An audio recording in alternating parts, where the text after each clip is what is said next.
Hi there, these comments are for MS, and I am Michael Buckoff, the founder, owner, and the materials writer for all of your lessons at the online course, the 7-Step System to Pass the TOEFL IBT. You've made a good question, I think, over in the comments for this particular video, and let me give some context both for you and for my YouTube audience. I interviewed a student named Teresa. I don't know, it was a few years ago, and her TOEFL score was 109, and she was one of my students at California State University, San Bernardino, and the purpose of the interview was to find out how she prepared for the TOEFL exam and to find out what she did. So one of the things that she mentioned in there is that she used, I think, the official guide for the TOEFL IBT by ETS. She used that as part of her preparation before taking the exam, right? So that's kind of the context. Now let's take a look at what your question is.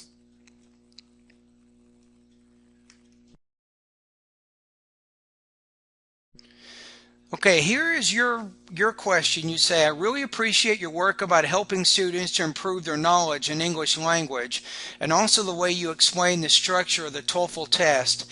You recommended in this video this book.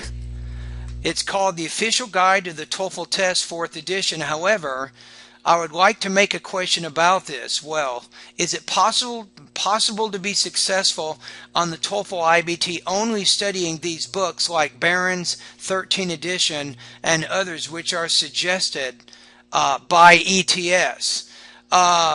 Because I think when people take the model tests included in these books, it is very helpful to them to improve their confidence before taking this official test. Anyway, thank you for your consideration in this matter. So you have a great question. And the question, really the part I want to take a look at is this area here, where it says, is it possible to be successful on the TOEFL IBT by only studying these books, such like Barron's 13th edition or the official guide? I'm going to say no, it is not possible to be successful only by taking these books. And that was the whole purpose of the video. The purpose of the video was to show that Teresa, who scored 109 on the TOEFL IBT, she actually only studied TOEFL for about 3 weeks. And many students who score over 100, I find exactly the same thing. They did not study or prepare for the TOEFL for very long. Now, there's a huge however that I need to say there. Most of these students, FS, even though they did not spend a lot of time preparing by using TOEFL books, like Teresa said in her video, she read newspapers, she read magazines.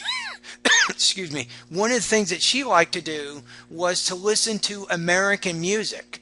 And as she said in the video, she would pay close attention to the words, to the message, to the meaning, to the pronunciation, and all of that. So I think that you don't need a lot of direct TOEFL preparation to get a high score. And that's why, if you go over to my website, FS, I have my online course called the 7-Step System to Pass the TOEFL IBT. It has almost no what we call full-length TOEFL IBT practice tests on my website. In fact, I only have 2. In the H section of my course, I offer 2 different full-length IBT practice tests that students can take. Just like Teresa said, you do want to get familiar with the structure and you want to understand the kinds of questions you'll be asked when you're taking the TOEFL IBT. It's important. However, if you don't have the basic English proficiency skills, you will not do well on the test. So then the question is, how do you build these academic English language proficiency skills without just using official TOEFL guides or without just using Barron's or Cambridge or Kaplan or any of those things? So let me give you some suggestions. My online course has lessons, vocabulary, pronunciation, grammar. Notice the first 3 sections of my online TOEFL course, they're not even sections offered on the TOEFL IBT exam. But you know and I know if you don't have good vocabulary, how will you read well? How will you listen to academic passages? I mean, how will you be able to speak and write about either personal or academic type topics if you don't have good vocabulary? Obviously, you have to have good pronunciation. You have to have very good control of your what's called word stress. You have to understand tone. You have to be pretty good at your pausing and your grouping. These things are very important for your speaking and also for your intelligibility of English. So I also offer in my online course reading, listening, writing, and speaking lessons, of course. And what students do at my website is they build their academic English language proficiency. And most of my students, if they're diligent, if they work hard, they study maybe 2 hours a day for 2 or 3 months, they will find that they will improve about 5 to 10 points for each month that they study. All right, so those are some of my comments for you. So I think in answering to your question, it is not possible to be successful only by using these manuals. You must concentrate yourself on using English in as many ways as you can for an extended period of time. If I gave you 3 suggestions to help you, 3 specific suggestions, and if anybody's watching this video, if you ever have any questions at all, go over to my website at Better TOEFL Scores. I need really 2 basic things. If you can tell me 2 things, I can give you a great recommendation to help you reach your goal. I need to know what your current TOEFL score is. Number 2, what you want to get. What is your target score? And based on that, I can recommend a study guide that will be most appropriate for you. But going back to FS here. So if you sit down every day and you spend about 45 to 60 minutes reading, you can read magazines, newspapers, you can read books. Do not read TOEFL books when you're practicing your extensive reading, right? So anyway, spend about 45 to 60 minutes doing that.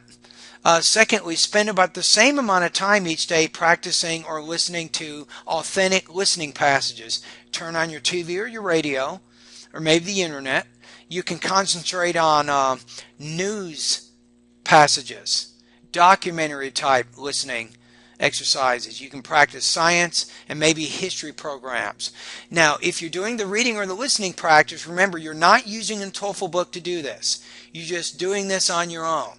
This is free, costs you nothing, right? So you want to focus on the main points of the reading and the listening passages. Also focus on the most important supporting points of those passages. Then, using your notes. Now, this is important. It's very important to note take, to understand how to take notes. Using your notes, you can orally summarize the information in those reading and listening passages. Or using your notes, you can write a written summary of that information. Now, if you do what I'm saying right now, you do this over a few months, you will find that your academic English will get better and better and better. So that's a great suggestion right there, doing those 2 things. Also, if you use my online TOEFL course, I have different kinds of study guides. I have a 30, a 60, and a 90-day study guide. I have study guides that only focus on speaking. I have study guides that only focus on writing. I have study guides that focus on all 7 steps of my online TOEFL course. So, if you're not sure which study guide will work best for you, you just go over to my website at Better TOEFL Scores. You just make a comment there. Tell me what your score is, your current TOEFL score. Tell me how high of a score you want, and then I can make recommendations about which study guide will work best for you. So that's pretty much how it works. But anyway, thank you for your comments over at my YouTube channel. And I want to wish you and your family, and remember, this is, I'm coming from, I live in Oak Hills, California, and from my family to yours, I want to wish you a happy holiday season, a very Merry Christmas, and of course, a Happy New Year for 2014. All right?